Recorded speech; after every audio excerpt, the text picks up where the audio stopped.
Welcome back to the complete guide to map making with me, BonBonB. I'm BonBonB, you're very welcome. If you've been following the series so far, you should now have a well planned out basic map with a place in mind for all of your networks, forests and detail areas. You've probably already got some hills and mountains in place, especially if you're working from a height map. But could these be improved to make a visually more dramatic map, or removed for more buildable space? We'll try and address both of these issues in today's show. The first thing to consider is scaling. Cities Skylines has a large map to work with, but in the grand scheme of things it's not really that big.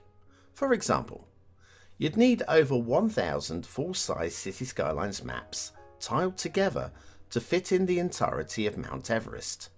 But then you'd only get about the bottom 4% of the mountain, as the rest would extend out to the vertical limit of the game, resulting in a huge, boring and unrealistic plateau. Instead of building blindly, you should consider the limits of the map editor, which means a maximum mountain height of approximately 1 kilometer, which, with planning, is more than plenty. If you're working from a terrain height map, much, if not all, of your work is done. You can skip straight through to working with erosion. But if you're working by hand, you have the tough task of moulding a believable landscape, and this isn't as easy as it might seem. Across the world there are different shapes and styles of landscape, be it formed by centuries of farming, carved by glaciers, or even ripped open and crunched together by continental drift. There's no absolute rule against just blobbing down hills, but the chances are you won't get many workshop admirers. If you have a certain landscape in mind, why not load up Google Earth and get a feel of the true shapes of the hills in that area? How imposing are they? What shape are they? How do they transition into build plain, or the coast, or a river? Getting an idea of what you want to achieve will help you notice if you are way off the beaten path. Start off with some general shapes, very roughly marking out where you want your hills, ridges and mountains to be, and their approximate sizes. Get them into roughly the right shape, but don't spend too long. At this point, all we want is a general feel for the map. With your approximate hills and mountains in place, save the map. Turn off the game. Walk away. Have some dinner. Tidy the shed. Feed the cat. And then, sometime later, maybe even later in the week, load up the map again and have a look at your work. Your mind will be fresh and better able to see just how good or bad this very rough draft feels. Having opened and seen over 2,000 creator maps, the most common noob mistake is that hills tend to be way too big. Sometimes you might want this, but often what you feel is a small incline and crest is actually close to a mountain. Pop down some temporary roads and buildings for scale and see if your draft hills seem to be about right. If not, now is the time to shave 20, 50, or even 80% of the mass from their shape. Once you are happy with the general shape and scaling, you need to double check to make sure you aren't eating up too much of that carefully planned playable area, as discussed earlier in the series. It is, of course, okay to have hills in your 25 tiles, but where you do so, make sure they add to gameplay, not detract from it. Small ridges, ripples and rises can make a landscape more interesting to design a city around. Don't be afraid to experiment and to have fun. You can always level the terrain later if it doesn't quite work. As an absolute minimum, you ideally want 9 good playable tiles in the main area, but you should aim for a lot more than this. You should also aim for your hills and mountains not to wipe out more than 50% of any planned playable tiles. And again, ideally, it should be much less than that, especially so in the start square. But as hills don't tend to be square, getting them to look natural and to fit into the grid will take practice, and is a skill very few creators have. You are now at the point where you can start to reshape your terrain. Time to go back to Google Earth and to your resource photos. Do these hills really have a 2 km long 10% gradient slope, or are there subtle changes? And what subtle changes are they? You probably won't be able to recreate these exactly, but you should use them for inspiration. Even if you're building a fantasy map, the more your terrain connects with reality, the more believable it will feel to play on. You want it to feel magical, not just plain weird. When shaping your hills, start with a large brush on a low setting. Then as you get closer and closer to your desired result, you'll probably want to reduce your brush's size and strength further to make fine adjustments. Unless you were creating the rockiest of landscapes, you could look to give the impression of gentle erosion. Again, you should check out how real landscapes in your real-life inspired locations have evolved for the best guidance. But if you just want to build, look at how water would run down your hills.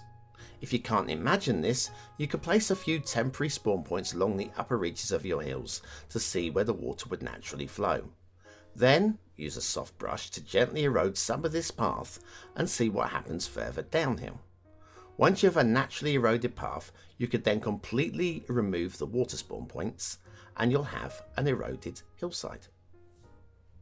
Whilst there's no firm rule on how to best mould your terrain, with this erosion technique I would suggest setting a very low strength brush to make downhill sweeping motions until you get the appearance you desire.